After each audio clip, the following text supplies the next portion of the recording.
One time I was drunk on a morning show in Montana.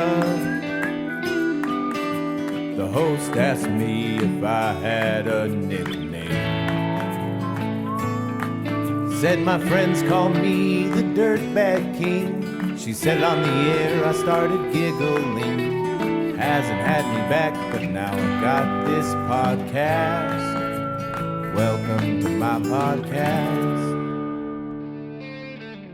Hey Dirtbags, thanks so much for tuning in to A Dirtbag's Guide to Life on the Road. This is your host, Charles Ellsworth, and as always, it's a pleasure to be speaking with you. This week, we've got a great episode with my friend David H Holmes. Really interesting guy. I met him working at a bar here in Brooklyn a number of years ago, and we hit it off immediately. Really enjoyed working with him, and it was just a brief time, but I always enjoyed the shifts that we had together. We'd always end up drinking at the end of the shift while cleaning up and talking about Towns Van Zandt or Graham Parsons, and just, I don't know, really just enjoying shooting the shit. And so I always really enjoyed him. And then he one day wasn't working at the bar anymore, and I was asking him, I was like, hey, why aren't you here anymore? And he's like, oh, I got this great acting gig. I'll tell you more about it later on. And it turned out he had landed a role in High Fidelity for Hulu opposite Zoe Kravitz, and yeah, just really cool. It was just crazy to see someone I know, just like, you know, he'd been an actor for years. It was just really cool to just know someone right when something that exciting was kind of going on for him. So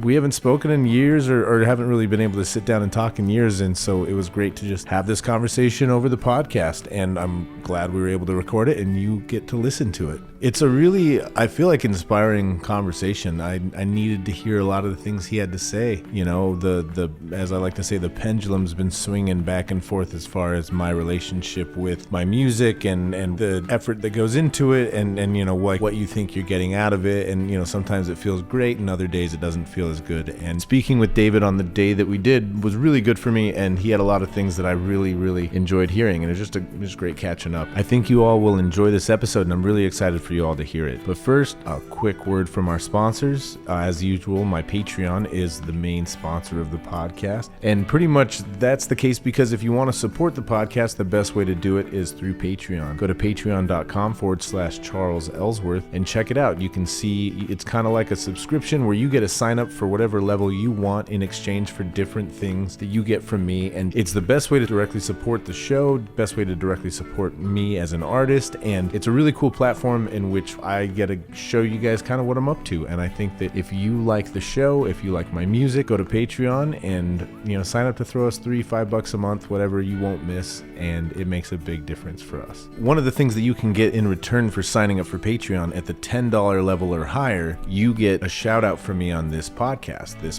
called A Dirtbag's Guide to Life on the Road that you're listening to right now. And this week's shout out goes out to my friends Tyler and Molly. Tyler and Molly I've known for years. Tyler and I met in college, became immediate friends, even though at the time he had dreadlocks and he's white and I had a problem with that, but we worked through it, and he's just like one of the best people I know, and immediately, even with the dreadlocks, I knew, I was like, this dude is the fucking best, and I've loved him from like the get-go. And then he met Molly and they started dating, and then eventually got married, and I got to be at that wedding, and I've just gotten to know Molly throughout the years, and they're just such kind and generous people that want to support people's art and their dreams, and it means so much to me that they are patrons of mine and supporters of mine and friends of mine. So Tyler and Molly, thank you so much for everything throughout the years. I can't tell you how much it means to me. And if you want to be like Tyler and Molly, which you should want to be like because they're the shit, you should go to patreon.com/Charles Ellsworth and sign up to be a patron today. Our other sponsor this week is Burro Borracho Records, is a record label that I'm a partner of. I don't know if you're aware, but I've been a partner with my friend Mark, MC Bus Stop, for a while now, and we're just focusing on trying to put out music that we enjoy and that we think needs to reach a wider audience or could use just an extra hand. And we've been able to put out music from artists like Columbia Jones and Quiet Morning and the Calamity, as well as myself and my moniker A.B. Chetasky, which is like instrumental guitar music. If you're not familiar with it, you should check it out. But most recently, we were able to put out a record from my friends Bob Fleming and the Cambria Iron Company.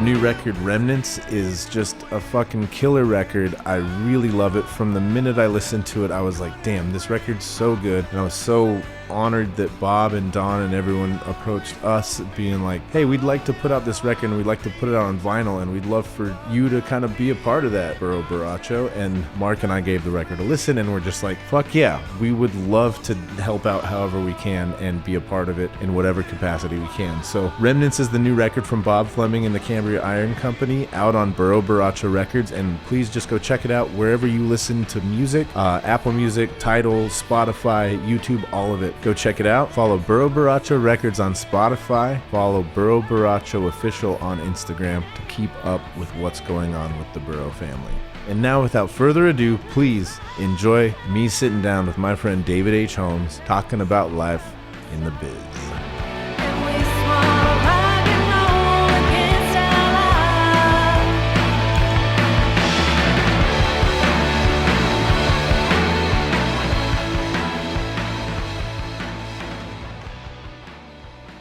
Where did we meet again? Bergen, I believe. It was just Bergen, right? Yeah. Met at Bergen. I feel like I've known you before that, but I know it was just Bergen.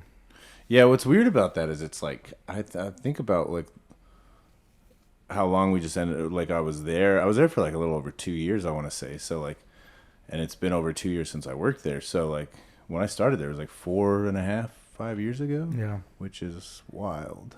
Yeah, now it's not even there. Yeah, now no more. R.I.P. Bergen. Yeah. Yeah. Well, just first off, I guess introduce yourself a little bit. Tell the folks a little bit about yourself. And sure. David Holmes, I'm an actor. Been here in Brooklyn for 18 years, working at that. Most of the time, I've just been a bartender. Mm-hmm. That's where I met you. Mm-hmm. And yeah. Well, where do you come from? Where'd you grow up? I was born in Pensacola, Florida. Grew up in Gulf Breeze, Florida, which is a little kind of peninsula right off of it, like a beach off of Pensacola. Mm-hmm.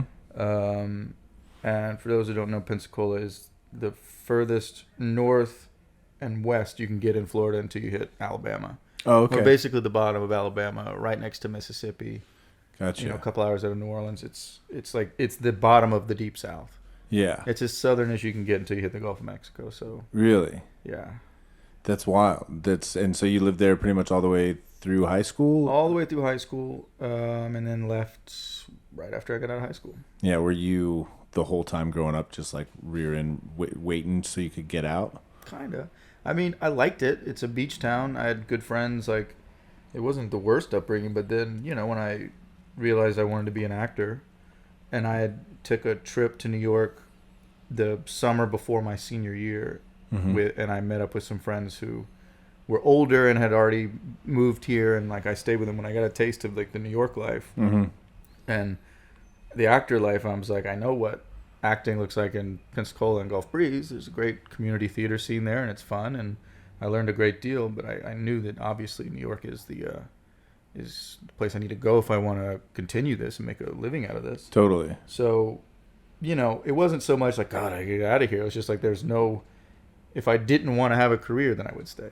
Yeah, I wanted to have a career. I wanted to put myself out there. So that's cool. That's actually, I mean, it seems like kind of like the rare version of it where like, I came from a small town and I know a lot of people that were like, get me the fuck out of here. Yeah, and I'm sure a lot of people might feel that way about there too. I mean, there's a progressive enclave. It's very conservative, of course, but that's not my biggest beef with the place. I mean, the beaches are really beautiful and there's some mm-hmm. great people there.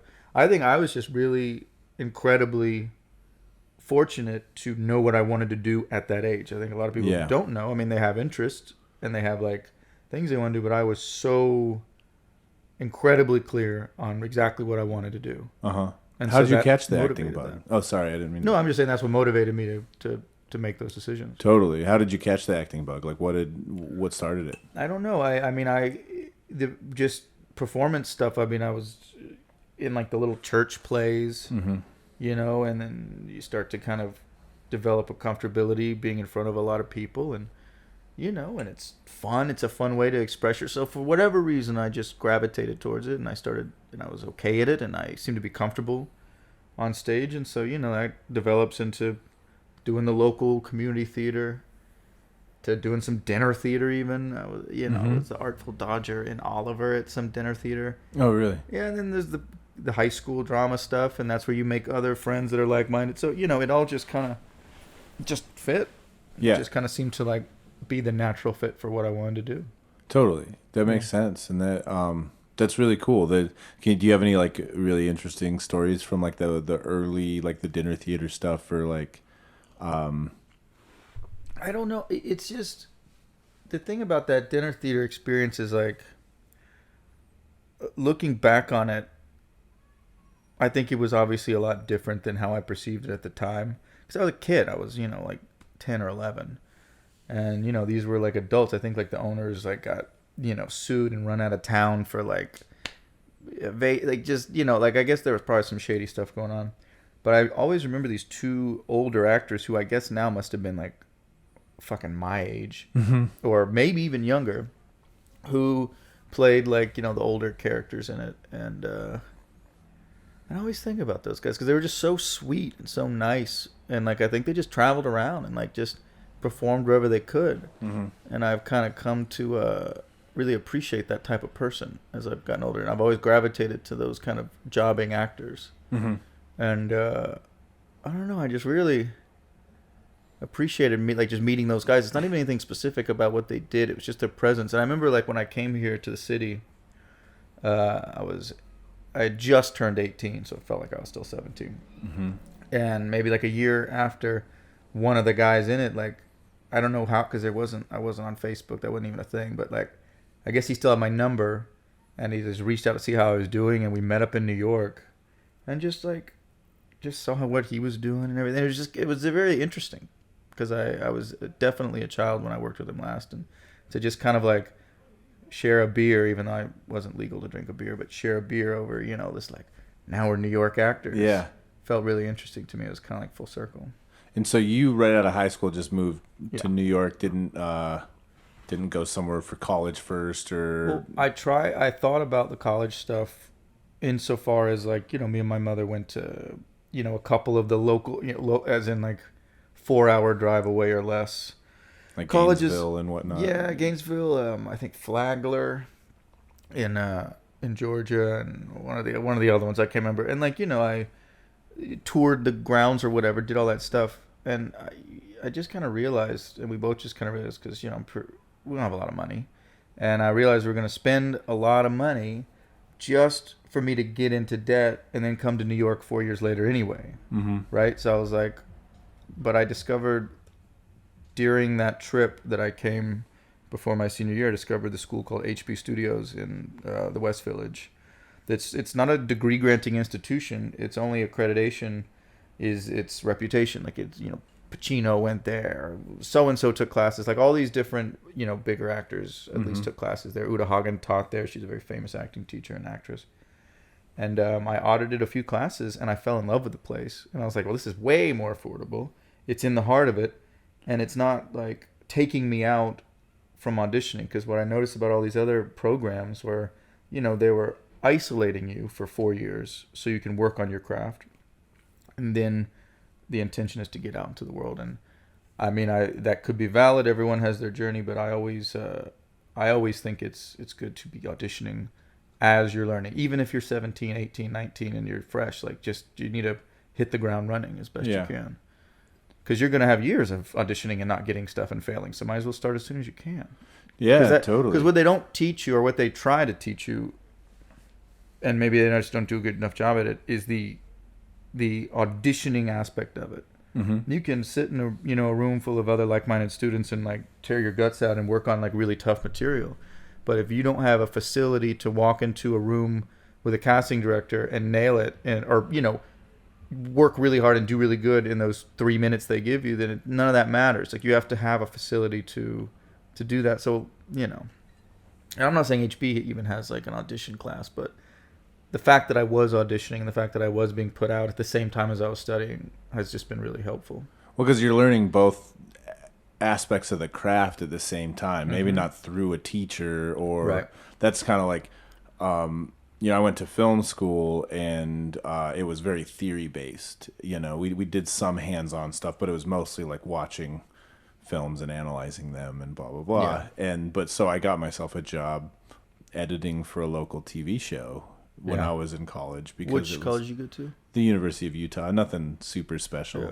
I was mainly like wanting an excuse to snowboard as much as possible, and I like you. I wanted to make movies. That was what I wanted to do since I was like 12 years old. It was kind of like my passion. I loved music all along, but I never planned on being a musician, and then eventually it just kind of happened. But that was like when we'd turn in projects in the few production classes we would take, it'd be obvious that me and a few friends were like way further ahead than a lot of people just due to experience. Right. I had been making videos and stuff like that since I was a kid. Right. I'd been editing stuff in high school, and then and those hours really mean something, Sure. And like that trial by fire is like, that's really valuable, that you were learning the aspect of auditioning, which is why I've never really entertained the idea of acting, because that shit terrifies me. Yeah. And I can get on stage in front of no one or a lot of people playing music, and I'm like hiding behind my guitar, and that's fine. But the rejection side of auditioning, I'm just like, I don't know if I could handle that. Well, just on that specific note, I mean, you have to develop a relationship with rejection if you're going to be in this business. I mean, I think any artistic business, obviously. Totally. But specifically acting, I mean, that's the only one I can speak from. I'm going to be rejected more time, even if I have a career where I rack up 300 credits, I will still have been rejected more than 300 times. I've auditioned thousands of times. You'll be rejected hundreds of times per time you get a job. Yeah. So, to develop a good relationship, a healthy relationship with rejection is like, I think probably the most important thing if you're going to try and be in this business, at least. But yeah. What did that look like when you were super young, going to auditions and like developing that relationship with the rejection? Well, it looked fine because I was just happy to be in the room. I mean, when you start, if you have no connections, which I didn't, and when you don't come from one of the more top tier schools like Juilliard or NYU or something, you don't really get your foot in the door. So every connection that I made that resulted in an audition was, just through being in the world, or through meeting someone and just them liking my whatever I'm bringing in energy into the room, and like, oh, my friend has this play and this workshop, I want you to be in that reading. I do the reading. They seem to like me. I say I'm available for what you need. I get to audition for this. Like it was all kind of building. So I didn't really think of rejection at that point because it was all just like, I know it's not going to be easy. Like actually, I say all that except for one opportunity that I had that was like a really sobering experience when I moved here. I think so. I moved here in 2003. And in 2005, somehow through everything I'm talking about, just kind of meeting this right person at the actor studio and them introducing me to this agent and that agent going, okay, kid, I'll send you out a few times. I mean, I had an audition for Superbad, that movie. Yeah. And I ended up getting 6 callbacks for it. Really? And at that point, because there's 3 main characters, and by that point they had me read for like each one at some point. And by like the 6th one, it was I was in the room with like the director, and like they were just tossing, like things to improv about at me, and I was going back and forth, and I was like, oh my god, this is easy. I mean, like 2 years in, I'd already done one like off Broadway play that paid me. I still have the check copy framed. It was $25. I mean, I got paid a little more. I mean, it was like $25 a week. But still, that was my first money being made as an actor. Yeah. But so I'd had that, and then I was like, oh, now I'm up for this huge movie. It was amazing. I'm like, oh, this is so easy. Of course these people are going to love me. And then I obviously didn't get it. And then like a few months later, that agent dropped me, and then there was like this period of like years of nothing. Really? Or when I say nothing, it was like, back to student films, back to a Columbia thing, back to like small theater.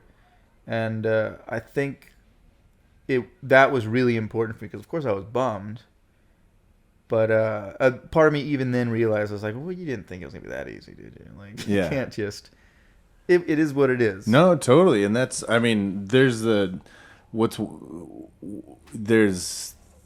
I as someone who's been pursuing my craft for a long time, I can relate to that, where you have, like, I had a band like back in the day that seemed to get some success and things were looking really good, and then it just kind of fell apart right when you thought things were, it's like, oh man, it's finally paying off. Right.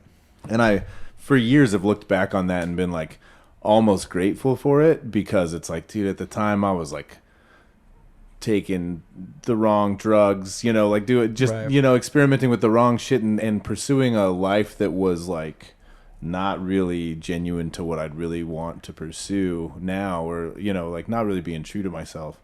And had I had access to money at that point in my life, I'd probably not be alive anymore. Oh yeah. You know, like, cause I was like, and I was you know, like I just fucking like. How old were you? That band broke up when I was 21. I was like pretty freshly 21. No. See, so that's basically what I was too. Yeah. And if I had been given some Jesse Eisenberg money, yeah, or some Jonah Hill money at that time, oh my god, you know. But also the thing about that, and I don't know if you feel this way too, but I would not have been fortified for that, right? Like, so with the little bit of like success that I've had recently, kind of just seeing like just an inkling into the world, like kind of like the showbiz, like the situation.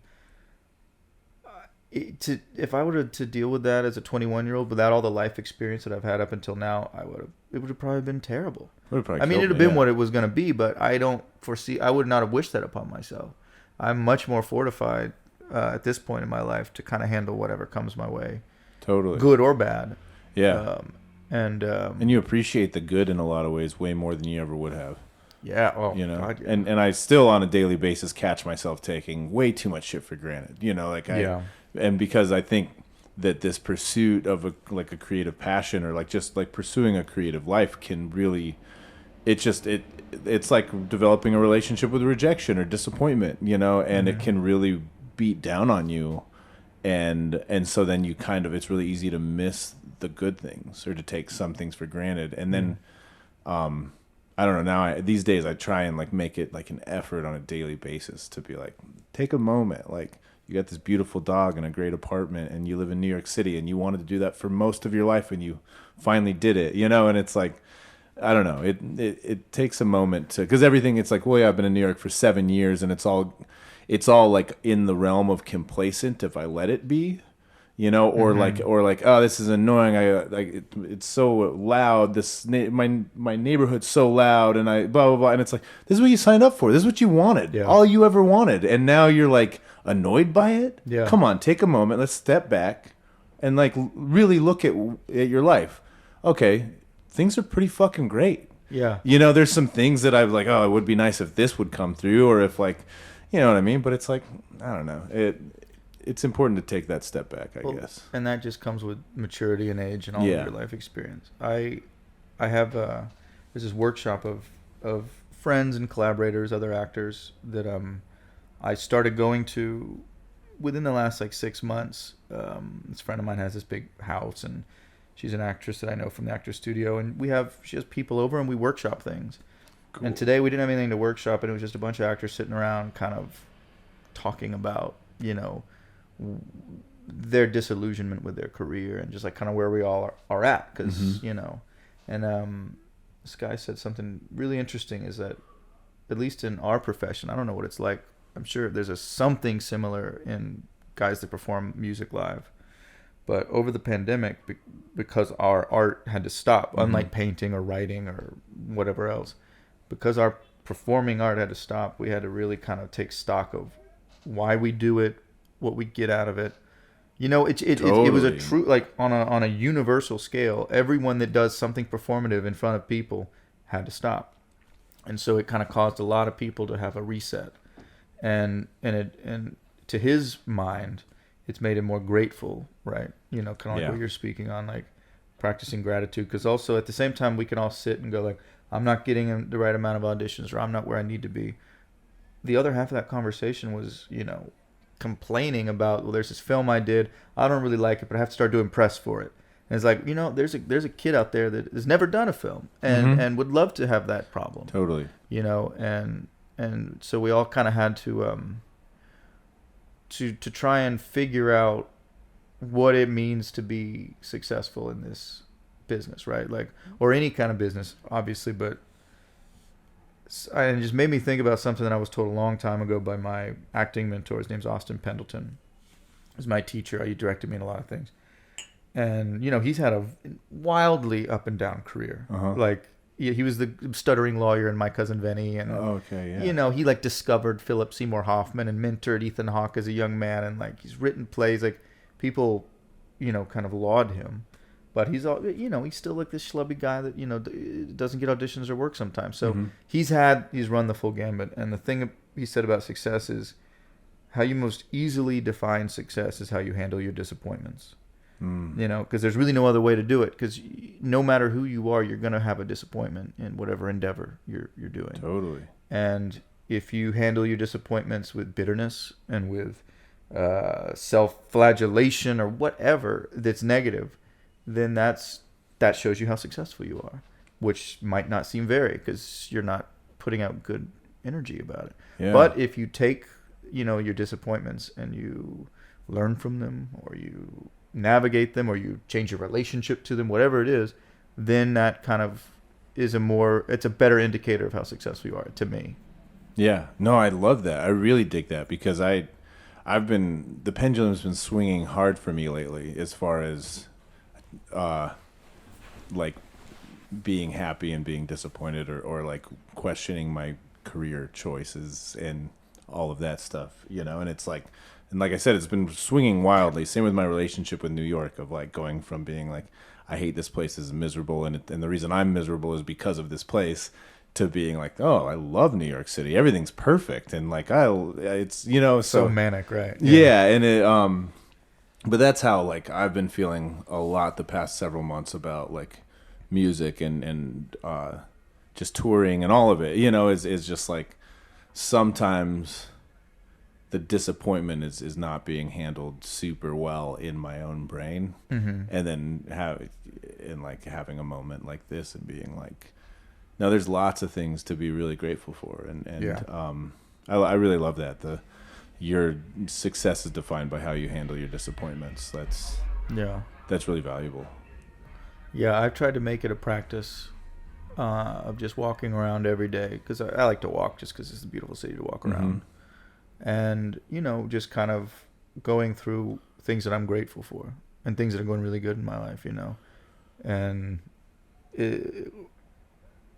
as cheesy as it sounds, I mean, I shouldn't say it's cheesy. I think I should, like, debunk, like, walking around and having positive thoughts is, like, somehow goofy or something. It's, like, the most important fucking thing. Totally. For people, especially nowadays, especially with, like, the world and the state it's in, to just remember what you have to be grateful for. Yeah. We have to be grateful for, and what there is still to be. There's still so much to look forward to, Totally. And not in a way of like, be aware and in the present, but like it just can seem like, oh, it's gonna just be another disappointment, blah blah, and it's like, and then eventually I'll be dead, and it's like, no, there's gonna be some real awesome highlights there. Like, you still got plenty of that left, right. And depending on how you look at everything, it's like, I have friends. I have a couple friends that, like, I swear to God, they live their lives like where the highlight reel is just always on, and then by that I mean like they just always in a like good or happy or pleasant mood, and someone who can be very manic, I guess, like all over the place.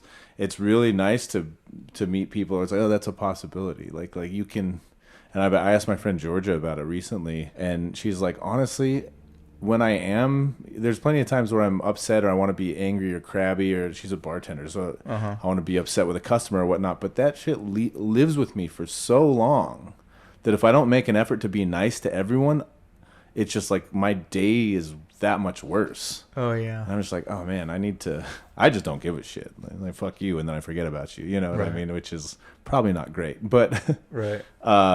So yeah, I don't know. When you sorry, how does no, I was just thinking about that. When I think it's the reason why I don't do social media is like the very brief amount of time I was on it some years back, I noticed, and I don't know if this is how the people you're talking about manifest it, but like, you know, when you see someone's like Instagram or their feed and it just their life looks fucking great, right?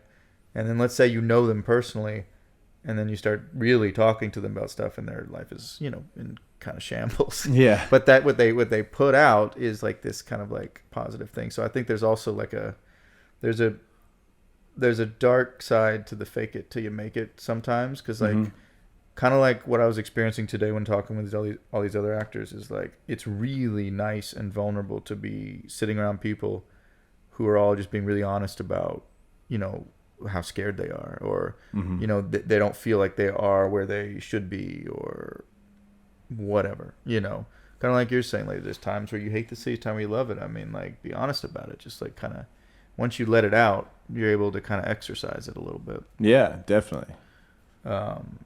Especially with this pandemic, I don't even know what there are going to be encyclopedias written on what this has done to the psychology of people. Yeah, seriously. You know, it's kind of, I mean, it is like the 9/11 in actual, obviously many more deaths, but you know, just like that psychic event that happens, and there's like pre-COVID, after COVID. Yeah. I mean, I don't see how there's any other way to look at it. This is like a generational thing, like kids who don't even know what's going on, but remember, like, I had to breathe my own air for 2 years with my mask on, and I couldn't see my friends' faces. They're probably gonna have dreams that'll slip into their subconscious that they only see eyes. Who knows? Like, it's fucking crazy. What we're in. No idea what it's gonna. Yeah, and that's not like an anti-mat. That's nothing like that. It's just the fact of what is happening is just gonna It's just crazy. Totally. My sister and brother-in-law have been very, very, probably the most COVID conscious people I know personally in the past 2 years. And my nephew is 4 years old, and so the 2 years, half of his life so far has been spent like hardly leaving their house, hardly. And it's mostly to like protect him, and you know, and it's like, and I totally get it. It's actually like, I see it as very noble, the effort that they've gone through to like keep themselves very safe, but also, man, what kind of effect is it going to have on him that he's like hardly seen any other kids for 2 years? You know, that's between that and kids growing up. I sound so old, but kids growing up with like looking the at iPad and looking at the screen, so like everything is becoming inside. Yeah, it is bizarre how that's happened, and it's like like I said, I've got a meeting later that's like over Zoom, and it's so they can share their screen with me, and so, and people have been doing this for years, but I didn't really jump. I rode that unemployment train for a long time. I never really had to get super into the Zoom thing, except for a couple like Zoom concerts or whatnot, and then now I'm trying to like jump into corporate America with like video meetings and screen sharing and all of that stuff, and I'm like, oh, I'm like 2 years behind the curve on all this. You accidentally put a filter on your face as a dolphin, stuff like that. I'm just like, Jesus, I used to be, it's like I'm starting to notice my age in a lot of ways, you know, like just like, oh, you're like the, like, not like, I do video editing, and for one of my clients, they're targeting like Gen Z. Right. And so it's like me and a bunch of, well, not really me, I'm just getting told what to do, but they're all like a bunch of millennials being like, oh, I think this is what Gen Z wants. And it's like, man, I remember when I was editing stuff just out of college for a bunch of Gen Xers trying to market towards me and my friends. Yeah, because how old are you? I'm 34. Yeah. 35. So yeah, I mean, we are technically millennials. Yeah. And we're certainly not old enough to be Generation X, but like, it feels different. Like, it feels like we're in some weird, like, we shouldn't be millennial, but we shouldn't be Gen X. Yeah, it's that weird in between where it's like the internet didn't really exist when I was a child, and then it became a thing, and now it's everything. I think someone put it that we are like the 34, 35. Actually, shit, I'm 36. I always forget. I forget how old I am sometimes. But we're the Oregon Trail generation. So if you grew up playing Oregon Trail on those old Macs, those like Macs with the tiny screen, that there is a certain amount of millennials that have no idea what that is, because they're like, Oregon Trail, not whatever. And then Generation Xers didn't do it because they didn't have it. because they were already out of school. So there's like this little Oregon Trail generation that's like the 34, 35, 36, 37, Yeah. 38-year-old now. And that's what I want to call it. I'm the Oregon Trail generation. That's interesting. When you were playing Oregon Trail, was it at public school, or were you like, did you guys have a family computer? No, public school. It was just Public like in the school. library. Yeah. I think we even did it for a class once. Or maybe, I don't know. Maybe it was just like it wasn't recess because that would be outside. But, there was definitely a dedicated hour or so to like my grandmother getting dysentery and like the dog dying and like totally trying to buy vegetables.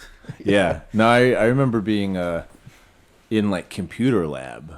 Like when computer... Maybe it was that. Maybe it was a computer lab class. Yeah, computer lab wasn't like a thing when I was in like elementary school, and then we got to middle school, and it was like, this new thing. Like, because you learned to lab. type. Yeah, Like Mavis Bacon.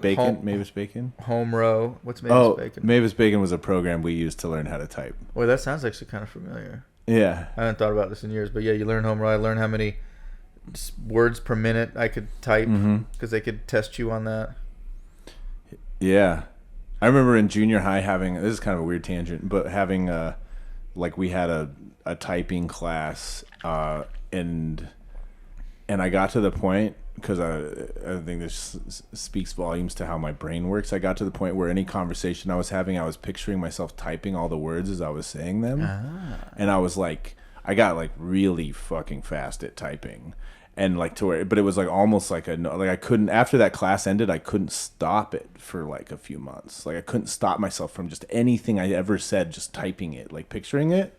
And I've always like been like, man, if I could slip into that while trying to learn a new language, that brain space, like I don't know how just like fucking 13, 14-year-old me just did that with typing. It was probably the tactile like the actual act of doing it, because learning a language, or any other kind of learning, you're just kind of hearing it and taking it in. But with that, like you're physically, you get that satisfaction, those old like doing keyboards, a thing. That big pa-poom, that you get like kind of two little clicks. Yeah, maybe that's it. I don't know. Yeah, I guess it could have been the tactile. It's like gamified too, like right, because I do like really, I've always liked video games, so that could have something to do with it.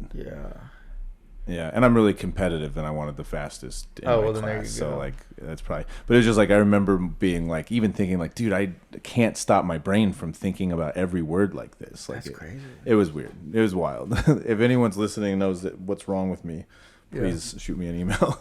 Here's another tangent on that. I had this theory a couple years back that remember when we learned cursive? And it was so important for kids to learn cursive, which I don't. Like, I get that a lot of elementary school is probably just busy work. Like, we got to get them doing something. But I wonder, I kept wondering, I was like, when we were growing up the 90s, it was like computers were in, and even when you write a letter, you mostly write it in what's the word for non-cursive? Just like print, right? Print, yeah. And, you print your name, all these things.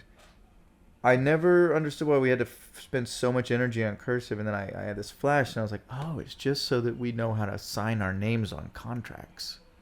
Because think about it, when you sign a contract, you never print your name. It's always signature. Yeah. Because, it's not we're not writing our lover from the Civil War battlefield. Like, no one writes this longhand cursive anymore in letters. And even if they do, that's, like, just this romantic thing. It's not practical.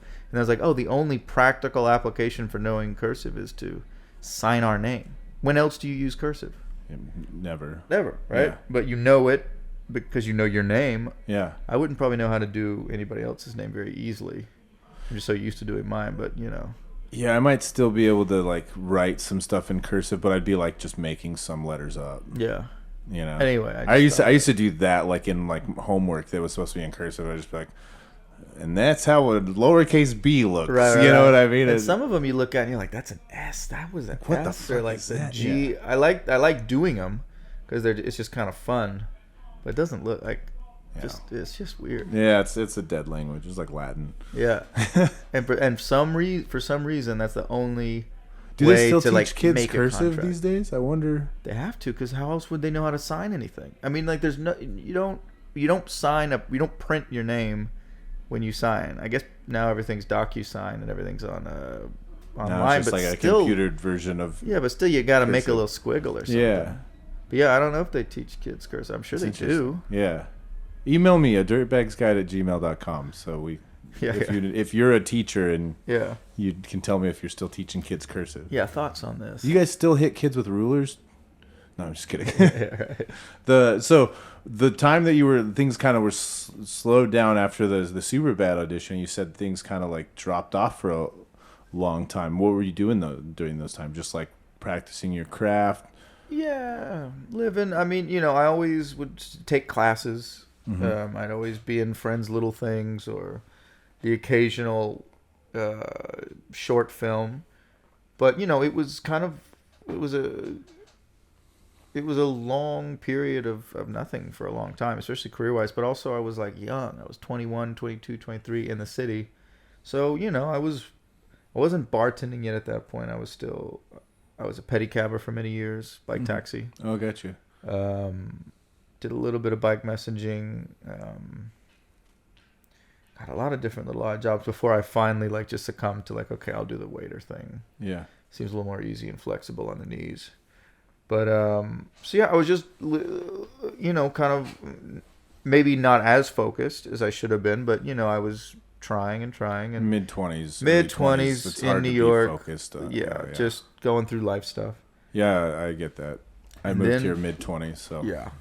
And then you just like anything, especially if you don't really have a leg up, you just have to chip away at it again, and then you reach out to enough agents and managers with your little reel and your little headshot, and finally someone says, okay, I'll try you.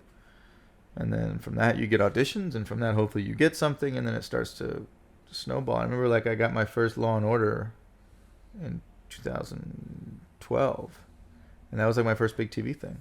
Really? And I was this rapist on Law and Order, and I get to meet Ice-T, and I had these cool little scenes. Yeah, well, that's kind of like a rite of passage for the New York actors. It is, and it was my first I'd actually done background work on Law and Order 7 or 8 years before that, just standing outside in the freezing cold in February. Yeah. For 6 hours, for $100 a day. So I don't count that, but yeah, the Law and Order was the first. Actually, technically, Girls was the first, but my whole shit got cut. Everything got cut out of that. Oh, really? I had this scene in this episode of the first season of Girls with lines and everything, and then they just hit the cutting room floor. So I kind of don't count that. But and then one thing leads to another, and then I started this kind of period of time where I was just getting a lot of, I don't even know all the terminology, weirdly, but I don't know if it's guest star, but where it was only I was in one episode of certain shows. I did a lot of police procedurals as the bad guy, the scumbag, the drug dealer, the drug addict, the lunatic kind of guy, because I just kind of have that look about me, I guess. It's just how I walk around, which it's fine by me. I mean, it's I think I lied to you. The light's going this way, not this way. I'm really that's sorry. Fine. That's totally good. If you need to adjust. I have ways of hiding.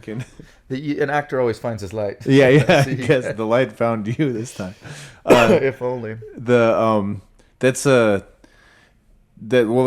thing is the look is it's sometimes the few times I was on the director's side of auditioning people for stuff like that, that was part of why I it was really hard for me, because I'd be man, everybody was fucking so good, or there's some people's that person just stumbled in here, but everyone else was really good. It's just that person looks the most like so and so's mom's, so I'm gonna give that person the part. Yeah, and it's so many times it would just come down to a look. Well, that's the other part of developing a good relationship with rejection, is recognizing that absolutely is an aspect. Has nothing to do with me. Has nothing to do with you. And the way I've kind of the way I manifest that for myself is that you get the roles that you're supposed to get. The ones you don't get were not yours anyway. It wasn't your part. Gotcha, so if you look at it that way, then that kind of cancels out bitterness, because you can be disappointed. You can be maybe kind of I thought that was sad about it, but you can never go, that was my role. I did, as long as you have done your best in any endeavor, obviously, but just speaking from the only thing I really know about of acting, as long as you've prepared the scene well, gone in and done it well, like, did the research well, did as good as you think you can do, at that point it's out of your hands. And if you don't get it, it's because it was never, ever going to be your role. Ever. Mm-hmm. You were never going to get it. But don't look at it in a negative way. What you have done is done a really good job in front of that casting director. Mm-hmm. And maybe that casting director even liked you enough to send you into the producers to look at. And if you still didn't get it, the producer still got to see you with exactly what you're bringing. And then at some other point, there might be a project where, like, oh, hey, remember that guy that was this, that, and the other? It's always a showcase for just you to do what you supposedly love doing, which is act. Yeah. So that's the only way to look at an audition. It's completely out of your hands, and the only thing you can fuck up on is if you just don't do the work, or if you just kind of phone it in or whatever. Then it's on you. But if you've done the work and you've done everything to the best of your ability, then if you get the role, that's the role you're meant to get. If you don't, then you got in front of people. Yeah. And they got to see you. Yeah, and it's all, I mean, I heard on a podcast once, I think it was two comedians talking, but one of them said there's more than one way up the mountain. Mm-hmm. Everyone's got their own path up the mountain. Yeah. But that's like, a part you didn't get is still like steps towards the top of the mountain. Totally. Yeah. And look, it doesn't always feel that way. Obviously, we're waxing on it, like from a vantage point. But it's good to recognize that you're not always gonna arrive at that conclusion right away. Yeah. When dealing with whatever rejection you're dealing with or whatever it is, but to know that is the ultimate reality of it helps totally deal with your little baby self who's all like kind of why don't I get that? Yeah. No, I'm totally with you there, and I think that's really one of the most valuable things I learned in therapy the time I was going. I haven't gone lately. I should probably start that up again. You should go back. I was pretty broke for a while, so I was like, I can't afford this, but like, I think I might be able to start going back. There's ways. Yeah.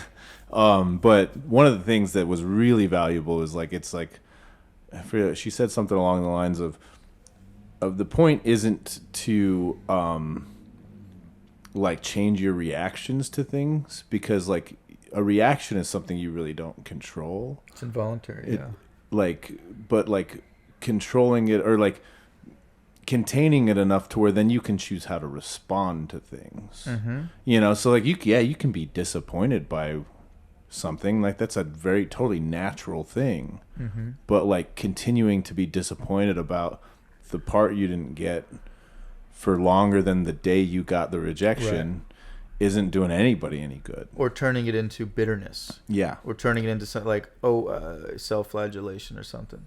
Another thing Austin Pendleton said was, because he would get horrible reviews for things, sometimes. Yeah, I've had a few. Yeah. And he said a bad review can ruin your breakfast, but it shouldn't ruin your dinner. Yeah. So I think that's kind of like what you're I love that. On. That's great. It's like, and it, yeah. I mean, the few, I've had a few bad reviews, and one of them, it was with that other band I mentioned before, and it was purely just like, yeah, it ruined our breakfast, but then like dinner was like eaten standing up because we were working to like prove that fucker wrong. There you go. You know what I mean? So you turn that into something positive. Totally. It's like, oh, okay, that's how they feel about it. And what's funny is that same person reviewed like our next record and was like, well, I spent like 5,000 words on the last review talking about this, and then they made a record to just make me look like an asshole because this record's fantastic. Like it was really cool to have him, that particular person, like respond to the next thing and being like, it's not like we made that next record for that person, because that would be ridiculous. Yeah. But just being like, oh, that's what they think. Well, hopefully they'll respond or review this next one, because this next one's not going to be like that. I've always had I don't know where I'm completely at with this, and I think that's fine, because I think it's that complex with just the nature of critics and criticism, because I think it's obvious that it's a necessary art. In a way, only if it's constructive. right? Like, because I don't know what the nature of that criticism was, but if it's just to be like, this is trash, no one should listen to it, whatever. I'm not saying that's what it is, but like, in the most negative sense, criticism, is criticism should be a conversation, right? It should be like how, like, you should take the art or whatever you're trying to speak on seriously enough that you're asking questions and you're saying, this is maybe where it failed me, but I don't know what totally. You know what I mean? So I can't really articulate it that well because I don't want to. It's a double-edged sword, right? Like, if you get a good review or a good notice, then that might fill your head with something that maybe you're not. You can be grateful, but that means then you have to take the bad reviews just as seriously, right? Yeah. And then so someone says, like, I don't think this person was sincere in their performance. Then you have to take that as seriously, and that's a conundrum, right? Because you don't want to do that. So what do you do with it? And so, at that sense, I think you just kind of have to. Well, yeah, I don't know. What do you think? Like, I mean, about criticism in that regard, and like the responsibility that a critic has to the art, and then to who's reading it about the art. Well, I think. I think inherently, like, critics are inherently cynical. Not all the way across the board, but it's like, I could be wrong. I don't see many people that become a critic of something that didn't try and fail at doing that specific thing. Sure. That's not like, failure is our greatest teacher. You know what I mean? So I'm not saying like, oh, this person's a failure, so they became a critic. It's just right. Like, you have to know something intimately, and if you're going to critique it, right. And I think that what you said about it being a conversation or just shitting on something, like, I can just shit on things all day long. Like, I wake up in a bad mood, I could shit on everything if you want me to. You know what I mean? And I'm pretty good at just like being like, that sucks, that sucks, that sucks, that sucks. It's easy. It's fucking easy. Totally. That's what an angry teenager does. But then when you go, well, why is it trash? Why is it this? That being oh, this choice was not, I think this would have strengthened this, or blah, blah, blah, or like, this part of this record didn't really speak to me the way that their previous work had, right. Or you know what I mean? And I think, and it's really kind of like my most valuable teacher in high school was an English teacher named Miss Peterson, and she had like a stamp that was like, show, don't tell. Like, if you're like telling me about this thing, no, like show it to me. Like I need to picture this. That's imagery, Totally. And if a critic is showing you why it doesn't work for them, then that's probably a really thoughtful piece. Sure. If they're telling you why it sucks, then that critic probably sucks. Well, and I think that this conversation doesn't just extend to quote unquote professional critics as well. Like, I'm sure we all have those friends that, what did you think of that movie? It was fucking garbage. The movie was garbage. And you're like, that is I hate when people do something like that, right? Like, because I just know how much it takes, to make movies, right? And like, I'm not talking about Dude, Where's My Car or something like whatever. Like, if it's something that somebody obviously put some thought into, if you don't like it, and there's plenty of movies that people love that I really, really don't like, but I can back them up with like reasons why I don't like it, right? And they might not be, or this wasn't my aesthetic, or I think it's dishonest because of this, right?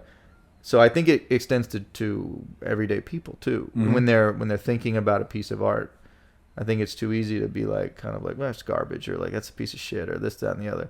It's like, okay, well then, why is it a piece of shit? What about it is a piece of shit? Yeah. Like, and then if you can effectively articulate that, hopefully better than just saying it's a piece of shit, because you've kind of already started off wrong, then that's a conversation. Yeah. But if you just shut something down like that, you know how fucking hard people work on records? Totally. You know how hard people work on like commercials, like Activia commercials? Like, everything is an effort, So like, try and extend the courtesy to remember that. Yeah. I think that's such a important way of living your life is like, in a way, leading with like compassion and empathy. I say this a lot on the podcast, and I say it a lot in life to remind myself, because that's not always where my first foot is like stepped in compassion or empathy, and I had a moment driving here from band practice earlier where, like, you know how driving in New York, it's like there's people double parked, so like the 2-lane street just turned into 1 lane, and so it's kind of fluid. You know, I try and get over, and this guy doesn't let me over. You know, and then like later on, 2-3 blocks later, same things happen. Same, I'm ahead of the guy again, because that's how the traffic works. You know, people drive super fast to try and get there, and you're just staying with the same cars. You know, and then once again, same thing happens. Dude doesn't let me over, and like I'm behind him at the light, and like he looks in his mirror at me, and I'm just smiling at him. You know, and like I can tell he's just not. He's like muttering under his breath at me or something like that, and a part of me in that moment was like, I want to be really, I want to be angry right now, but I'm just gonna find this funny, you know? Right. And I don't. That's not really leading with empathy or compassion, but it was. No, it seems like it's an understanding that aggression meeting aggression doesn't actually do anything. Oh, because I've got a lifetime of evidence of that, of being like, oh, fuck me, fuck you, let's do this, motherfucker. Like, and then it's like, yeah, oh, he didn't let me over. It's like, that guy's the asshole. Like in this yeah. situation, he's proven twice that he's the asshole. I don't need to prove that I'm an asshole. Right. So if you meet it with the opposite, that actually, in some ways, does make you gain ground. Because like what he wants out of that is to antagonize you. And so if you get antagonized, then he gets what he wants. And then his anger gets to be met. Oh, now I got to piss someone else off, so I get to see their anger. Yeah. But if you meet him with like, and he's like, well, I didn't get what I want. Yeah. I got the opposite of what I want. Yeah.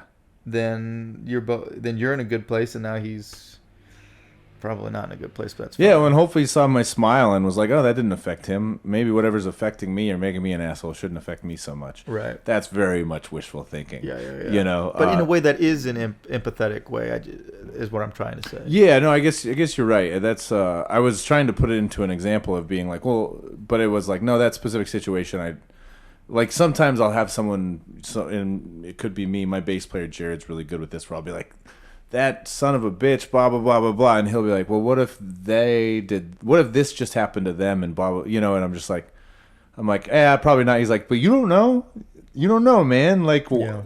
Why is it because it happened to you that they're the asshole? Like, you don't know what's going on in their day to day. Yeah. And, you know. I do try to remember that as well. Especially in this city where it's like every turn, every corner you turn, it's just like just abrasiveness. Right. You know, it's like hard to, before COVID, I spent a solid year just not really leaving my house except to go to work. And this is kind of like my MO in a lot of ways, and I need to change, because it's like I live in the greatest city in the world and I don't leave my fucking bedroom.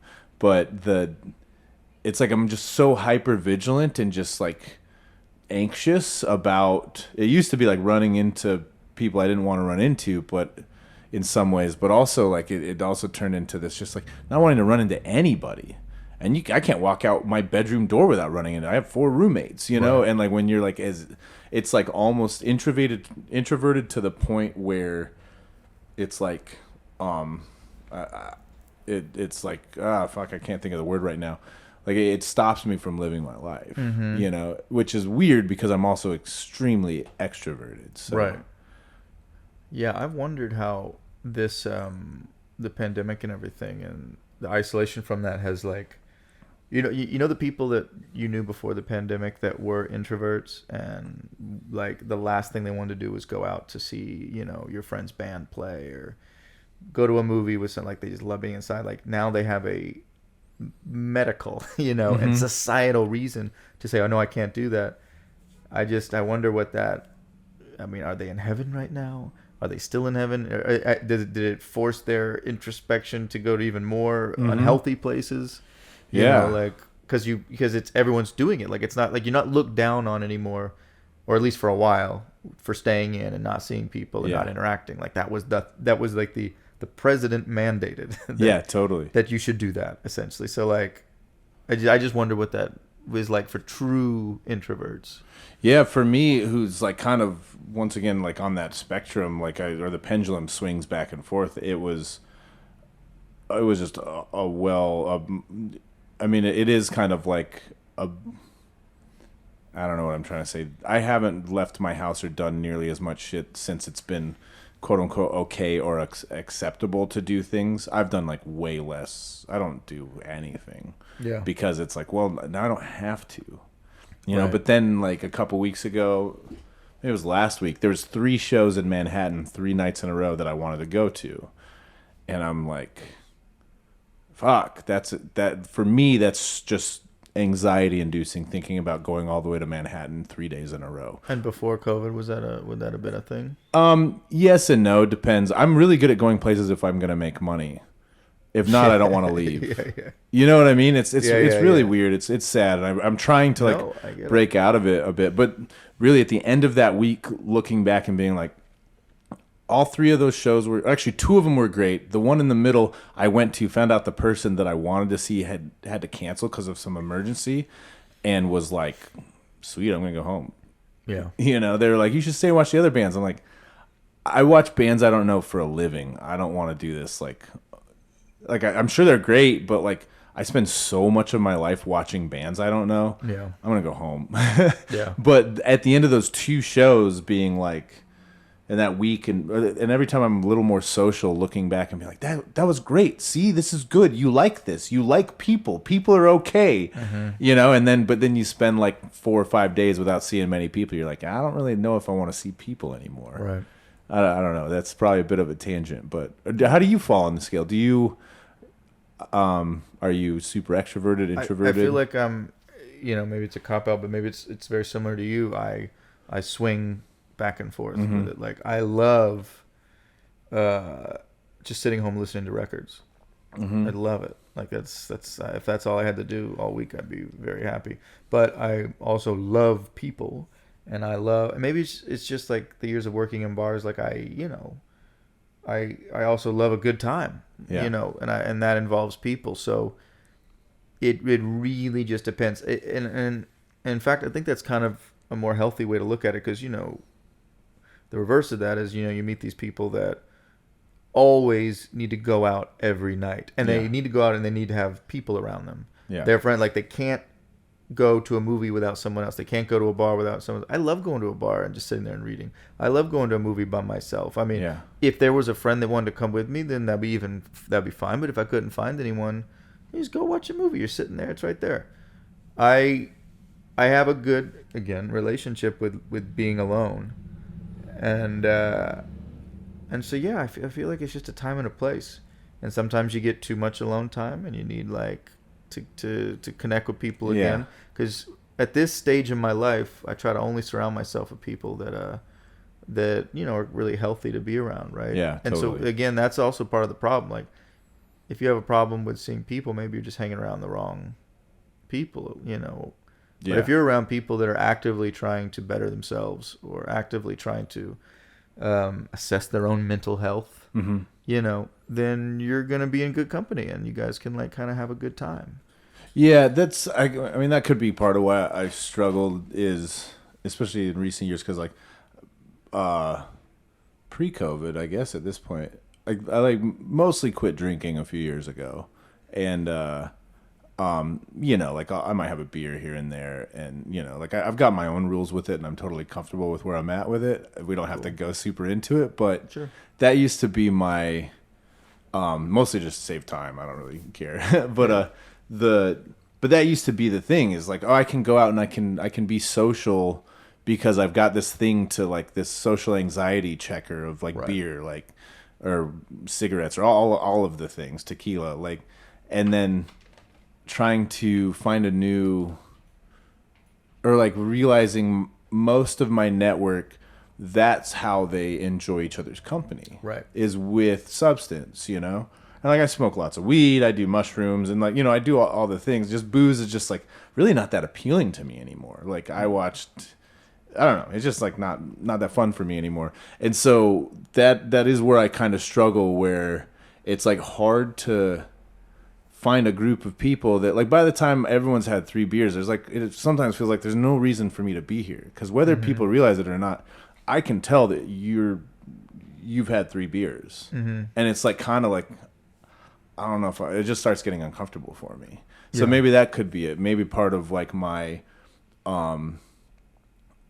introvertedness, or my lack of wanting to go out and do things, is just because I'm like, just haven't found the right environment lately. I think I've been in in retrospect, lucky. I've had a few times in my life where I've kind of had a mass, what's the word for like, losing culling of like large friend groups, just from whatever things.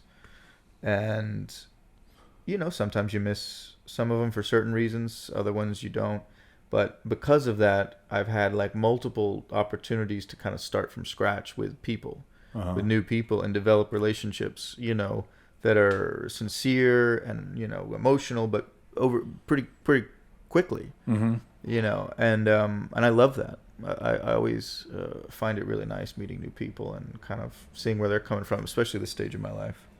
Yeah. Well, I think it's very important. No, totally. And that's something I've really done is like a lot of this friend group who's still like, I mean, all my roommates are part of that friend group, and my brother and I had a conversation the other day about it because I was like, honestly, with our friend group, like in this weird way, and maybe it's just my anxiety, I just like kind of always feel like the butt of the joke, and I just don't want to be, and that's just not fun. And he's like, it's not really meant that way. It's more like you're always separate. Like you other yourself because you're always the first person to leave, or you're just like, you just seem like it's transactional. You show up to like show face and then you leave. And it's like, yeah, it's kind of that way in a way, but also like having someone say it out loud was like, oh, fuck.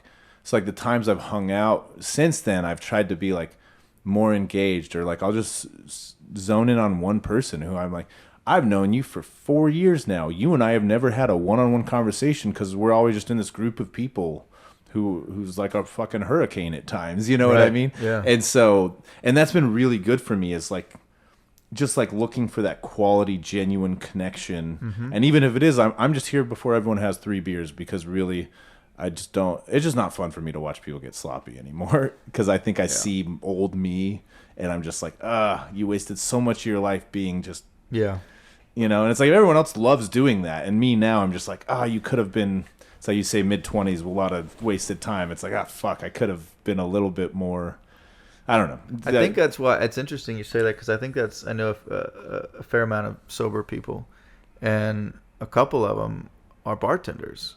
And I'm just like, how do you like, what is that? And they haven't necessarily articulated this to me, but I'm imagining that what's really helpful about it and why they can do that is because they're living, 8 hours a day for however many days or nights is just watching people get really stupid. Yeah. Right. And then they can see that, because I know, I mean, I'm not sober, but I'm a bartender now again. And, I see what booze does. I see, and I'm like, oh God, am I like that? Of course I am, I guess. But because we all are. But it just reminds you of like, I can completely see how it would be a good vocation in order to continue to keep yourself in check around like what it looks like and how it manifests itself with some people. Totally. And I, unfortunately and fortunately, I guess, because of my career choices for a while, it's like music and bartending was just like, it's just like too much of that, much of the bar world. And I'm doing what I can to transition away from bartending post-COVID or post whatever, you know what I mean? Yeah, where we're at. And I think part of that is like, everyone's like, dude, the money's way, like, it's like, because bartending's great. You work a few days a week, you can cover your ass, and then you have time to do everything else. Yeah. And money to like not have to worry about it as much. But like, I just don't know if I could be nice anymore, or like, I don't know. I struggled being nice in the first place. So. Yeah, once you hit that point, you got to move on from the thing, because it's like, you got to be nice, unless you're like working in one of those like old Irish bars where the bartender's like 58, and the whole point is him being rude. Yeah, it's like, if you're working in these like hipster bars in Brooklyn, like if you're gonna be rude, like just find another job. Like just be cool. Yeah, if I can't sit here and answer 10 questions about craft beer anymore. No, I get it. I'm not gonna do it. Then that might not be the right bar for you. You might need to go to another bar where it doesn't.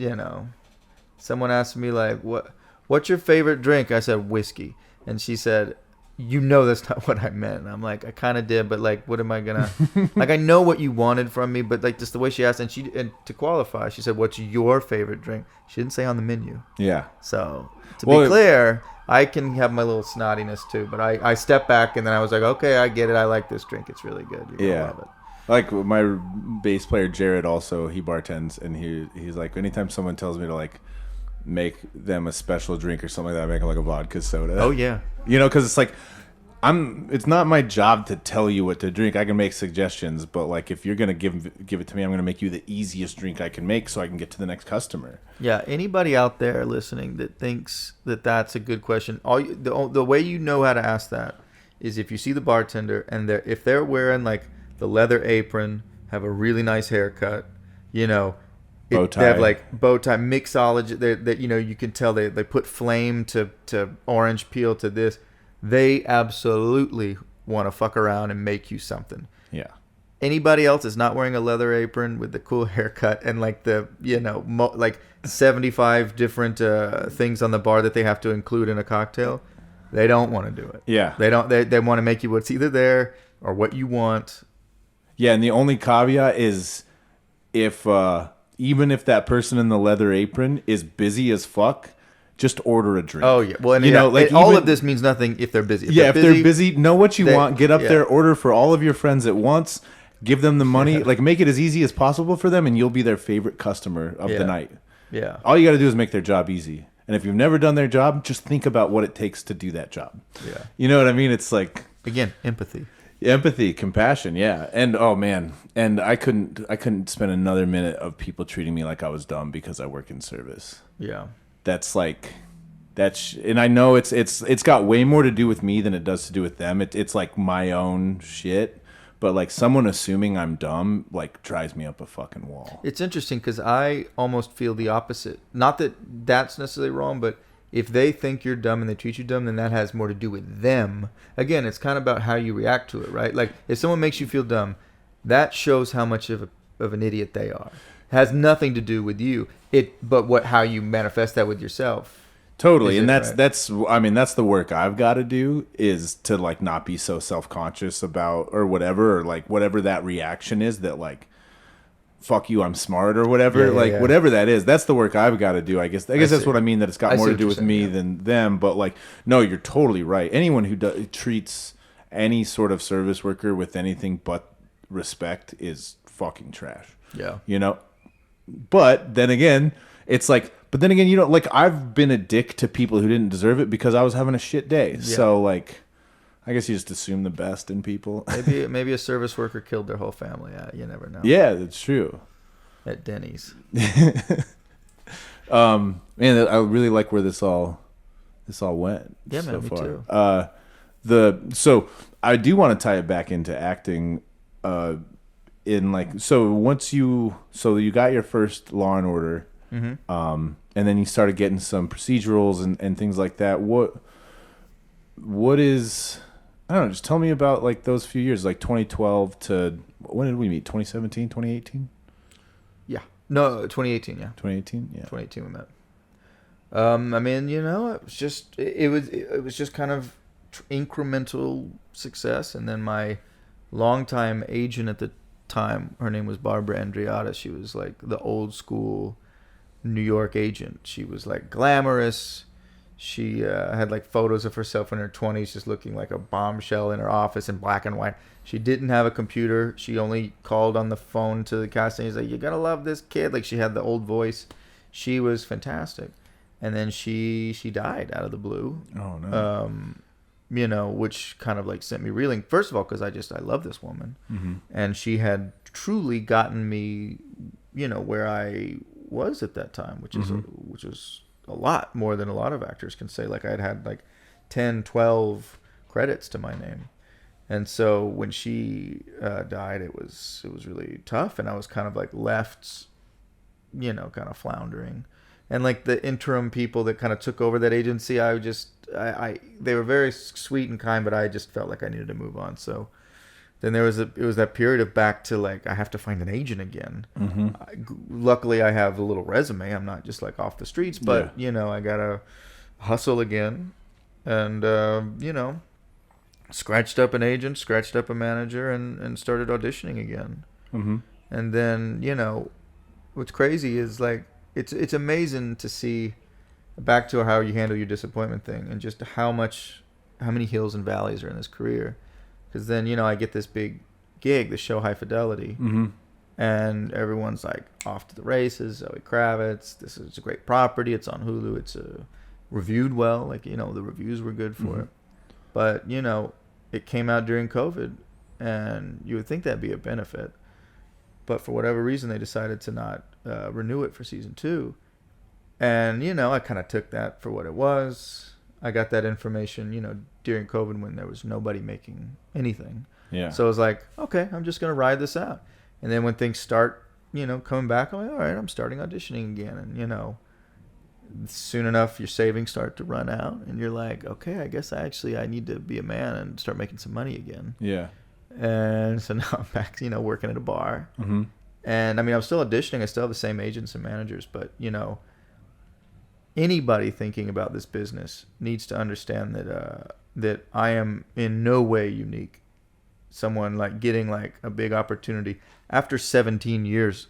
So it's not like completely out of the blue. This isn't like my Superbad moment. Like, it took me 17 years to get a leading role on a show that paid a very good wage, and I was able to quit bartending. That happens a lot. And then, you know, for whatever reason, things go a little south and you have to start over again. Yeah. And maybe starting over is not necessarily the right way to put it, because I definitely, you know, I still am encouraged by my resume and what I've done. But, like, totally. Sometimes, some days it doesn't feel that way. Yeah. Some days you're just back to, like, you know, trying to scratch forward rent. Yeah. So, yeah. It's interesting. I get that. That is very interesting. That's because it's like, I mean, it is such a recipe for bitterness, or for I remember a friend of mine who's a drummer. He plays in a lot of bands. He lives in, like, I don't want to like give anyone away, because they're, yeah. So he lives in like another city, not a big city, but like a decent sized city. And he plays drums in a handful of bands. He's also a music producer, and he does a lot of things. But I remember him telling me about a band that he played in. He used to play drums for, and there's no longer a band anymore. But, like, it was the older group, and the main two people in it were married at the time. They're not married anymore, but they're probably in their, like, late 40s, early 50s, maybe, you know, or maybe their mid 40s. I don't know. The dude would be, like, setting up and being, like, pissed off, like, I can't believe I'm at the point in my career still where I gotta plug in my own fucking pedals and my own guitar and blah, and just like my friend would tell me the stories of the things that this person would say, and they're, like, touring Europe, and they're touring. It seems like, I've never seen this band play live, but based on their social media, it was like, man, I would fucking kill for that career. Like, totally. I would kill to be playing some of these shows. And I just keep hearing about this. And that band, like I said, broke up.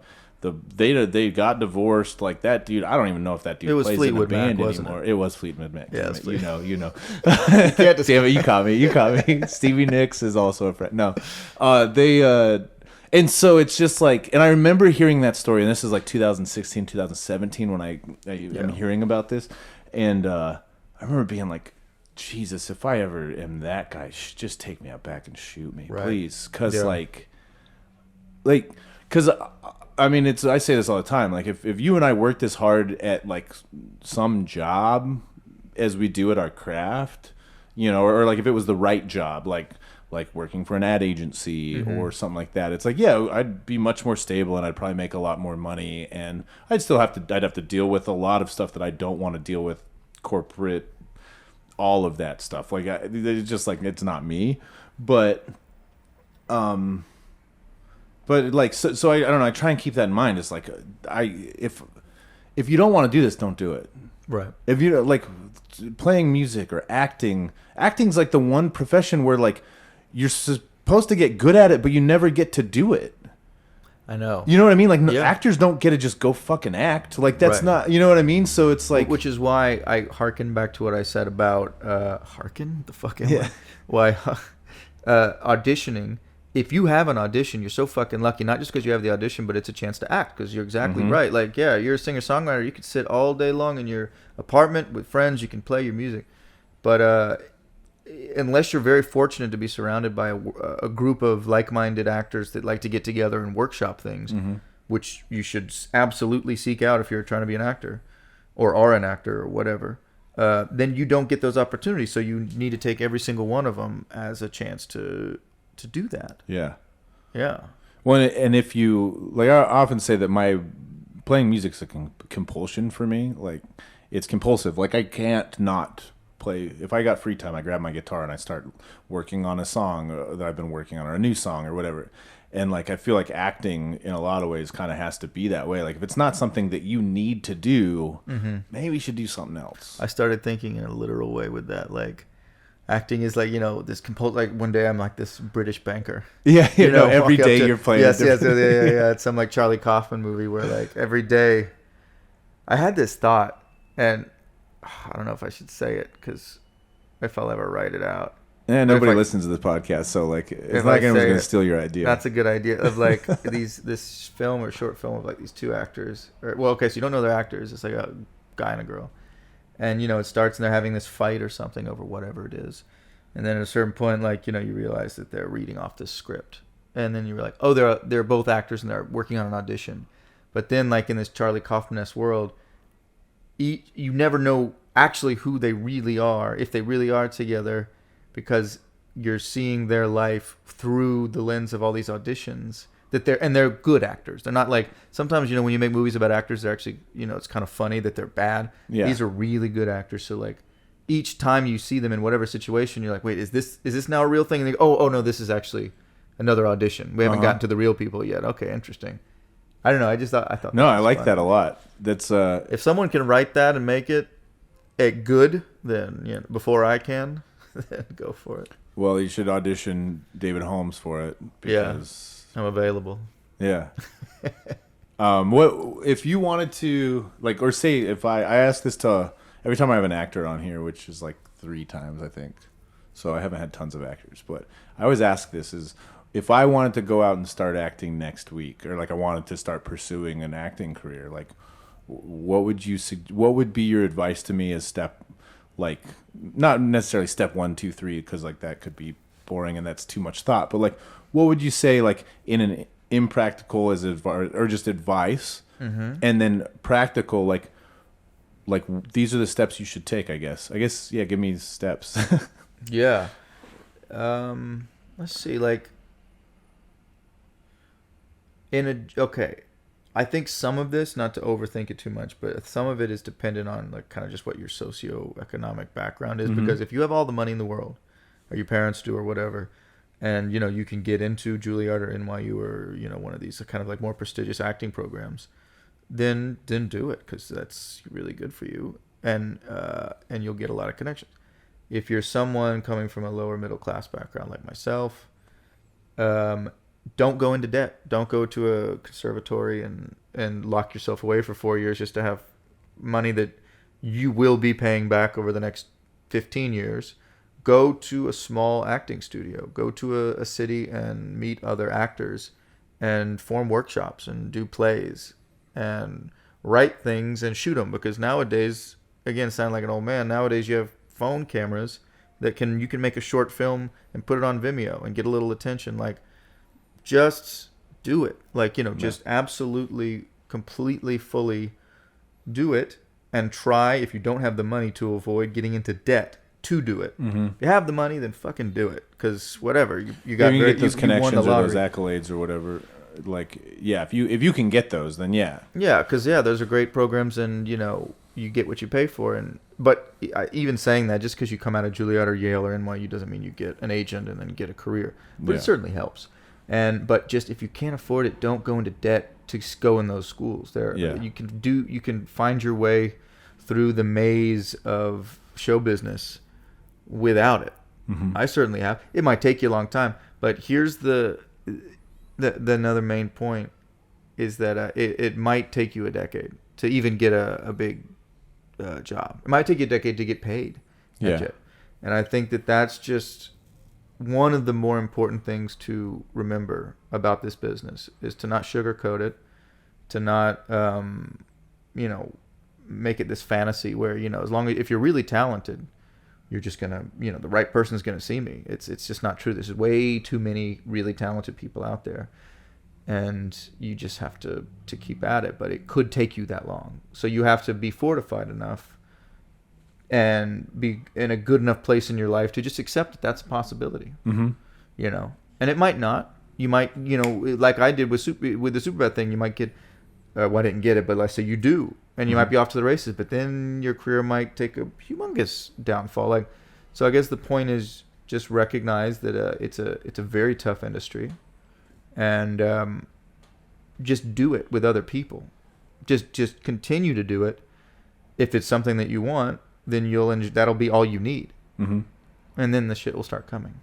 Yeah, no, I love that, and I think it's really good advice. I think yeah, you have to you have to look at the reality that like you may not make any money at this for a decade. Yeah. There's a pretty decent chance that that's the case. Right.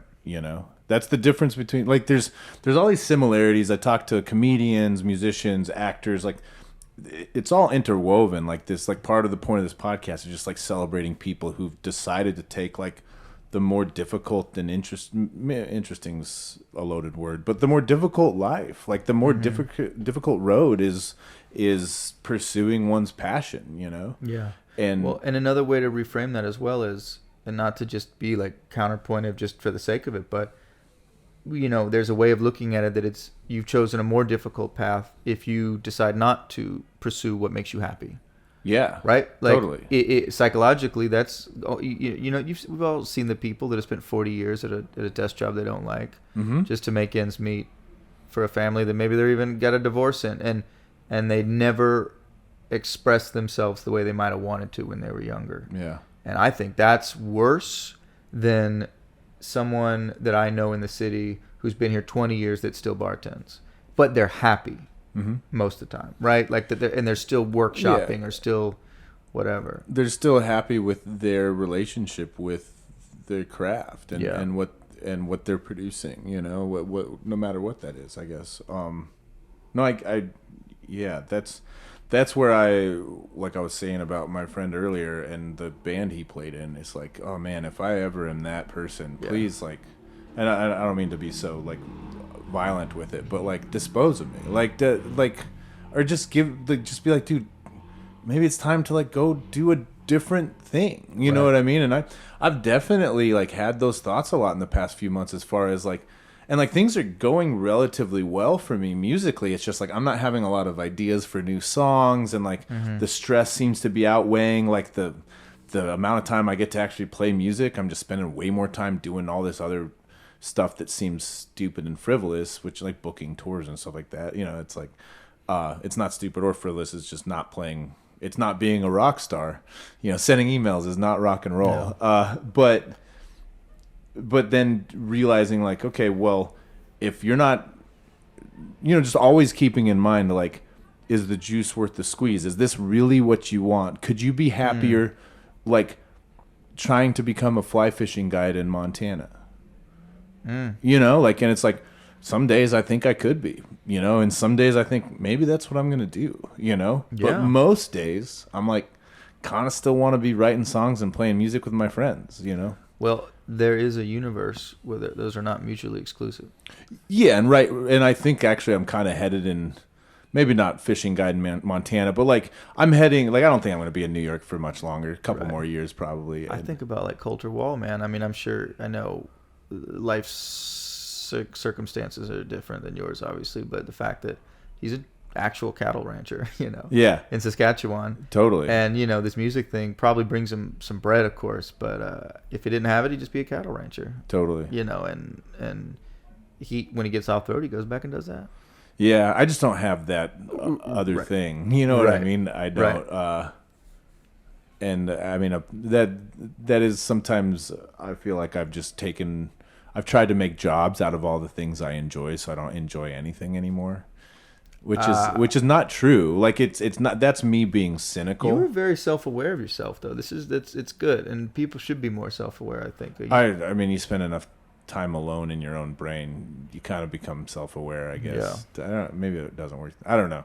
It's but But yeah, that's something I think about a lot. It's like, oh, you've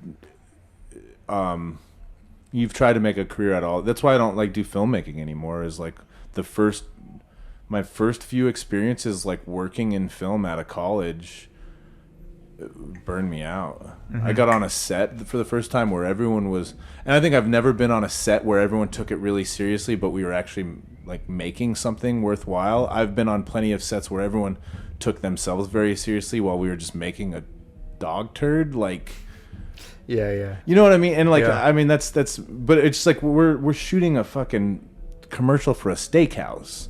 Like, chill the fuck out, people. You know what I mean? And like getting on set and people acting like that, and me being like, I like making goofy shit with my friends. I don't like this. Yeah. This sucks. Yeah. Like, and I've said this on the podcast before, but like my first few jobs in the film world were just like, fuck this isn't fun. Yeah. And I just like, and all of a sudden I was a musician. Right. You know? And that just showed you that the film life was probably not for you on that level, because like somebody else might see that and be like, yeah, I slogged for 10 years in commercials and, you know, had some good moments, had some bad, but I'm still here and I cut my teeth, and like, you know, Totally. that person is going to take those exact same experiences and just kind of uses them. I mean, like, I've done so many terrible things. Yeah. But that's all, I knew it was all just grist for the mill, you know, just kind of Totally. working my way up to it. But that's because I'm just so fortunate to know exactly what I want. Yeah. Which is not everybody. So. No, not everybody has that. And I think one of some of the work I really need to do is I don't work well with other people, and film is very collaborative. Totally. It's like point me to the person that can make a film by themselves. Yeah. I was thinking the other day, and maybe this is too lofty, but I don't know how to dispute this, that film is kind of one of those, the ultimate medium, because it's the only medium that encompasses every single other piece of art. You have to have a good writer, so it encompasses writing. You have to have a good photographer to shoot it, so it encompasses photography. Lighting designer have to be lit really well. Sound has to be good. I mean, you name it. The soundtrack. Someone has to create a soundtrack. Score, like, and that's all completely in service of one package. So, you know, I think that's pretty fascinating. No, I read a book in college. My favorite book in the 4 or 5 years I went to film school that I wasted all that money, which I wish I had just moved to LA and started trying to make movies, or New York, you know, like I think your advice is really good. I was kind of pushed really hard in the college direction by parents who didn't go, you know, like that whole story. Gotcha. And all my siblings have really benefited from their college education. Mine seemed like in some ways more of an anchor than anything, but I did meet some really cool people, I guess. But that's the long way to say this book, Making Movies by Sidney Lumet, or Lumet, I don't know how. I never know either. Yeah, was the best thing about my entire film education was reading that book. And essentially he goes through every single department and making it, and like the process of making a movie, and just kind of very practically is like, this is what I do. This is how I approach costuming. This is how I approach that's one this. we left out. A costume designer has to come in and sew threads sometime and pick. It's insane. Makeup artist. Yeah, there's, I mean, everything. It's wild. And his whole thing throughout the whole book that I think was so good is like, we've got to make sure everybody's making the same movie. You know, it's like, it's your vision, you're the director, and that's pretty much what your job is, to take all of these things of art, all these different individual artists, and make sure that they're all trying to make the same movie, which should be your vision. Yeah, and that's why you say, so right. And like I'll say that sometimes to like my band or my manager, like when we're talking about like the goals for the next 6 months, it's like, let's get on the same page. Let's make sure we're making the same movie. You know what I mean? And it's like, we're not making movies, but like it's such a, like Brene Brown also says, like paint finished for me. When someone asks you to do something, it's like, could you paint finished for me? Like, what do you want this to look like when it's done? You know? And it's like, oh, that's because, like, I mean, so much stuff gets just lost in the translation of trying to be like, oh, I would have done it this way, or, you know. Totally. Yeah. That's a Sidney Lumet, Making Movies. That really good. I'll have to pick that up. Yeah, I need to pick it up again, and like, because I keep telling myself, like, I'm gonna start like making movies again someday, because it's something I'm passionate about. But I have maybe similar to your experience with that book. I have a completely weathered and dog-eared book about Cassavetes called Cassavetes. Pragmatism in the Movies, I think it's called. Written by Jay Carney, and it's just about his process in the movies and the way he made films, kind of backed up by quotes of his and stories and anecdotal. And yeah, that book changed my life. Like just really? and then watching his movies. I don't know if you're familiar with John Cassavetes, but like yeah, my brother's loves him, and he's just been showing me him for a while now. He's my guy. Like when I understand like the line and like what other people can make, he's always the other guy. For sure, I've just never seen any other movies like the ones he makes. Oh, cool! And not because they're weird or abstract. I mean, I love David Lynch. I love every type of movie. You brought up Kaufman earlier. Yeah, I love, and those are obviously completely opposite. But there's something about John's movies that are just different and uncomfortable and strange and beautiful and just kind of filled with life that I'd never seen before. And so reading someone again who would be, I guess he's more of a scholar on him, break it down in his own through his artistic lens, just like opened me up to what film could be. Yeah, and like why I was it like put words to what I was responding just in a visceral way. To my reaction to the movies. So that is my recommendation as well. I would. Tell me what that's called again. One more time. It's called. So it's a book by Ray Carney, and it's John Cassavetes, Pragmatism and the Movies. There's another word as well. Pragmatism. I'll look it up. You can't. I mean, there's only a few like really good books written about John. Pragmatism. Now I want to find out. Hold on. Yeah, I'll let you look it up. John Cassavetes. Ray Carney. I guess I paid attention to more of the inside than the actual cover.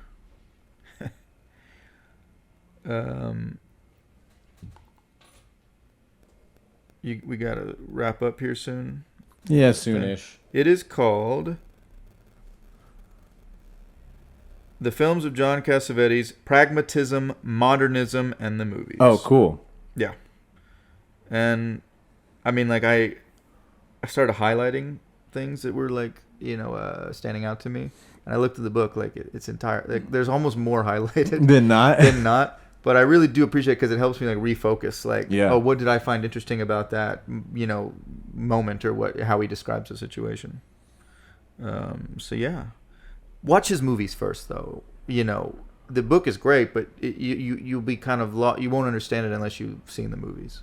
That was kind of when I discovered Sidney Lumet. I had seen a bunch of his movies, but I read that book and didn't realize who he was. Like we just watched The Wiz the other day, the like Black Wizard of Oz. Yeah, I've never. He directed that. It's crazy. Yeah, it's just like he just did he had such a long career, and he was in television before he did movies. So it's like it's pretty impressive. And I was actually like a few months removed from reading that book when he died. I remember it being like, oh shit. Wasn't his last movie like some courtroom drama with Vin Diesel?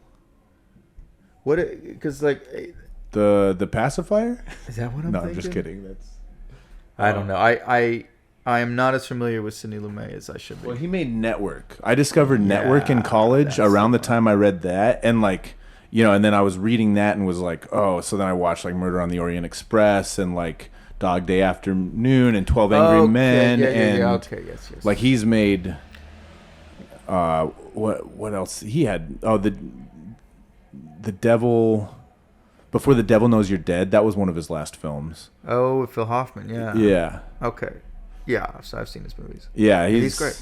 So good. And it's like, and what I love about it too in that book is he talks about like, he's like, I've made some real bad movies too. Like he'll be like, this movie was everybody put forth their best effort and whatnot, and I'd take the blame. It turned out bad because I didn't make sure everyone was making the same movie or something. Like it's really good. He'll be like, yeah, I've had some flops and I've had some like huge successes, Well, see, and that's what I like about directors like that, not even as opposed, but just in difference with like someone like Cassavetes or like David Lynch, who I really love, is that they've only made a handful of movies, like count them on two hands, and they're all kind of in a similar ish vein. Uh-huh. But then you meet guys like Sidney Lumet, who makes like The Wiz, and then Network, then Dog Day Afternoon, and then Devil Knows Dead. Like they're all over the place. Yeah. And that's great because they're just a practitioner. They're a worker.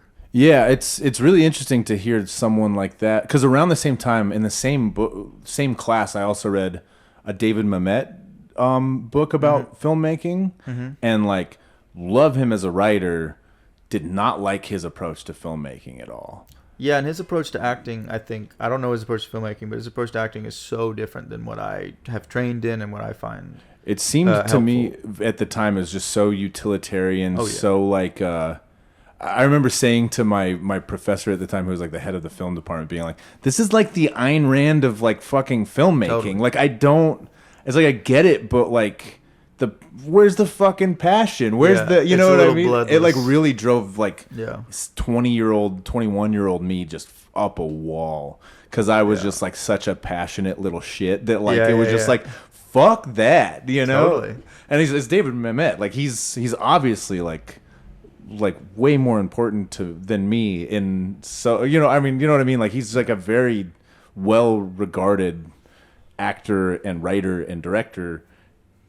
And I was just like, not for me. Yeah, because the way his thing with acting, again, to completely simplify it. So all you Atlantic Theater students, calm down. But he, it's in the words. It's all right there. It's in the word. I mean, of course, a writer is going to teach that. Exactly. So it's in the words, because like he abhors like sense memory or any kind of method acting where the idea is to think about something from your own life, reflect on your own experiences in order to fulfill whatever's happening with this character. And to him, from my understanding, is it's just that's all superfluous, and you're getting in your own head and out of your way. Just say the fucking lines. It's very like, say the lines. The writing is good. If the writing is good, the story comes out of the lines. You don't need to bother all that other horse shit kind of deal. That's my understanding of at least his approach to acting training. So I'm not surprised his filmmaking. The filmmaking, similar. I remember we read maybe a paper from him or something. It was like called "Get to the Doorknob" or something like that. It was just like essentially like, why do you need so many short shots to show someone getting through a door? Like, you know what I mean? It was just like, I'm sure there's some validity to some of the stuff. Oh, and I think sorry. Just like with anything, I take from so many different things. I'm sure there's actually a lot of reading something from Mamet that I would be like, yeah, I think that's interesting. Yeah. But just like anything I find in life, to completely wholesale take whatever dogma or whatever kind of training or idea from somebody and say that's the only way to do it is inherently bullshit. Yeah, well, and I think that was what was really funny is Kevin, the professor of that class where I read these two books. I think we did Mamet first and or Mamet. I don't know how people say. I say Mamet, but I think some people say Mamet. Yeah, but I think we did him first, and he saw me getting all like worked up over it, and he's kind of laughing because he's like, okay, now you're gonna read Sidney Lumet, and like, and it's like two ends of the spectrum in some ways, and I think like, well, obviously there's important like really good things from each of them, but what really spoke to me, and when you're 21, it's like everything's so fucking about principle and about just like, I don't know, passion and what's the, I don't know. I think I know what you're saying. You know what I mean? Yeah. Like it's like just like uncompromising, you know? And like I don't think, I mean, there's definitely like compromise is an important skill. I'd say totally. 21-year-old me would say fuck you to that. Right. But like I think as you get older, you kind of realize it's like we're kind of all in this together. Just because you think you're the smartest person in the room, probably a good sign that you're not. Right. You know. For sure. So, we are kind of it's the sun's kind of setting. This was good timing. This is fun, man. Thank you. Thanks for having me. Yeah, really enjoyed it. I wanna. You have any? Trying to think of like you have anything you've learned about acting in the past few years that you, or any final wisdom you'd like to impart us with? Expect anything. I don't know, man. Like it's nothing is ever. Time's a flat circle, man. Yeah, no. It's just keep doing it. You got to just keep doing it, and don't give in to bitterness. Mm-hmm. I love that. I think that was actually a really important thing for me to hear today. So even if the people listening have all tuned out by now. I needed to hear that. Yeah, well, good. So thanks a lot, David. It's Thank been you. great. Man, we got to sit down more often and Yes. talk, not just for the purpose of my podcast, but Yes. this is great. You're not online at all, really? Like social media? No. Yeah, you don't really do anything like that? No. Anything you You can catch me on IMDb Pro. Yeah. IMDb Pro? IMDb, I David guess, Holmes? for all the people that aren't on the Pro. I am not on the Pro. But you know, just because I'm not on social doesn't mean I'm not thinking about each and every one of you. Yeah. He has a list of all of you. And I'm on High Fidelity. Watch the show. It's fun. High Fidelity, Hulu. Even though they canceled, it's on Hulu and it's fun. People like it. Totally. Cheers. Well, this has been great. Till next time, safe travels. Till next time. See you.